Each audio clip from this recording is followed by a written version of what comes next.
नमस्कार। कभी सोचा है कि ज्योतिष की दुनिया में जब भी शनि या मंगल जैसे ग्रहों का जिक्र आता है तो मन में थोड़ी घबराहट क्यों होती है? और कमाल की बात यह है कि इन मुश्किलों के हल के लिए अक्सर हनुमान जी की पूजा करने को कहा जाता है।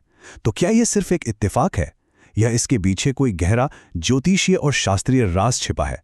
आज हम इसी राज से पर्दा उठाएंगे। चलिए इस दिलचस्प सफर पर साथ चलते हैं। तो देखिए, आज हम 4 हिस्सों में बात करेंगे। सबसे पहले समझेंगे कि भई ये ग्रह समस्याएं पैदा ही क्यों करते हैं।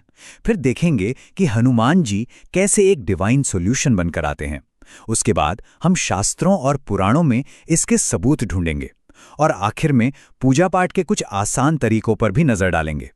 तो चलिए शुरू करते हैं एकदम जड़ से, यानी प्रॉब्लम से। वैदिक ज्योतिष में माना जाता है कि ग्रहों की कुछ खास पोजीशंस हमारी जिंदगी में चुनौतियां ला सकती हैं। हम इन्हें दोष कहते हैं। और यहीं पे सबसे बड़ा सवाल खड़ा होता है, आखिर शनि और मंगल को इतना सख्त क्यों माना जाता है? इनकी एनर्जी में ऐसा क्या है कि ये हमारी जिंदगी का रुख ही मोड़ सकती हैं? इसका सारा राज हमारी जन्म कुंडली में छिपा है। कुंडली असल में हमारे जन्म के वक्त आसमान का एक स्नैपशॉट है, एक नक्शा जो बताता है कि कौन सा ग्रह कहाँ बैठा था। ज्योतिषी इसी कॉस्मिक ब्लूप्रिंट को पढ़कर जिंदगी के उतार चढ़ाव को समझते हैं। अब दो सबसे जाने माने दोषों को ही ले लीजिए। एक तरफ है मंगल दोष, जो रिश्तों में अक्सर आग लगा देता है, गुस्सा, तनाव, झगड़े। और दूसरी तरफ है शनि दोष, जो जिंदगी की स्पीड पर ब्रेक लगा देता है, करियर में रुकावटें, मेहनत का फल ना मिलना। मतलब दोनों के परेशान करने के तरीके अलग हैं, पर मुश्किल खड़ी कर देते हैं। ठीक है, तो जब प्रॉब्लम इतनी पावरफुल एनर्जी से जुड़ी है तो इसका हल क्या है? ज्योतिष की परंपरा हमें एक दिव्य शक्ति की ओर ले जाती है, और वो है हनुमान जी। ज्योतिष में हनुमान जी को सिर्फ एक देवता की तरह नहीं देखा जाता, बल्कि उन्हें एक तरह का कॉस्मिक बैलेंसर माना जाता है।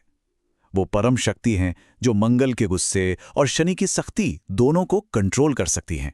और ये सिर्फ कोई मान्यता नहीं है, इसके पीछे गहरे ज्योतिषीय सिद्धांत है। जैसा कि ये कोड भी बताता है, हनुमान जी की शक्ति सीधे सीधे इन दो ग्रहों के नेगेटिव असर को शांत करने से जुड़ी है। और यही वजह है कि उनकी पूजा ज्योतिषीय उपायों का इतना जरूरी हिस्सा है। लेकिन सवाल ये है कि ये कनेक्शन बना कैसे? इस विश्वास का आधार क्या है? चलिए थोड़ा और गहराई में उतरते हैं और अपने प्राचीन शास्त्रों और पुराणों की कहानियों में इसके सुराग तलाशते हैं। देखिए, ये समझना बहुत जरूरी है कि ये उपाय ऐसे ही नहीं बने हैं। इनके पीछे ज्ञान की कई परतें हैं। ग्रहों का अपना स्वभाव, पुराणों की कहानियां, धर्मशास्त्रों के नियम और मंत्रों की शक्ति, ये सब मिलकर एक पूरा सिस्टम बनाते हैं। इसका सबसे सॉलिड सबूत मिलता है ब्रह्मांड पुराण की एक कहानी में। कहानी यह है कि जब हनुमान जी ने शनिदेव को रावण की कैद से आजाद कराया, तो शनिदेव ने खुश होकर उन्हें वचन दिया कि जो भी हनुमान भक्त होगा उसे शनि की पीड़ा कभी नहीं सताएगी। इसीलिए तो साढ़े साती जैसे मुश्किल वक्त में हनुमान जी की शरण लेने को कहा जाता है। और मंगल ग्रह के साथ उनका कनेक्शन तो एनर्जी के बैलेंस का एक परफेक्ट एग्जाम्पल है। मंगल मतलब आग, एग्रेशन, साहस। ये एनर्जी अगर बेकाबू हो तो विनाश कर सकती है। लेकिन हनुमान जी क्या हैं? वो उसी एनर्जी का कंट्रोल्ड, पॉजिटिव और अनुशासित रूप है। और फिर हमारे पास हनुमान चालीसा जैसा ग्रंथ है, जिसमें सीधा सीधा वादा है, नासे रोग हरे सब पीरा। ज्योतिष के नजरिए से देखें तो ये पीड़ा सिर्फ शारीरिक तकलीफ नहीं है, इसमें ग्रहों से मिलने वाली मानसिक और हालात की पीड़ा भी शामिल है। ये एक डायरेक्ट गारंटी है। तो चलो, क्यों तो अब तक साफ हो गया है, अब बात करते हैं कैसे की।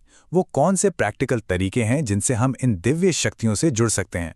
ज्योतिष में ग्रहों को शांत करने के लिए बड़े ही सरल और असरदार उपाय बताए गए हैं। मंत्रों का जाप करना हो, कुछ खास चीजें चढ़ाना हो, ग्रहों से जुड़ी चीजों का दान करना हो, या फिर बस निस्वार्थ भाव से सेवा करना, ये सभी काम हमारी एनर्जी को बैलेंस करते हैं और ग्रहों के साथ हमारे रिश्ते को बेहतर बनाते हैं। अब पता है, हर प्रसाद के पीछे एक सिंबॉलिक मतलब है। जैसे मंगल की गर्मी और गुस्से को शांत करने के लिए लाल सिंदूर चढ़ाया जाता है, और शनि के रूखे और ठंगे स्वभाव को नरम करने के लिए सरसों का तेल।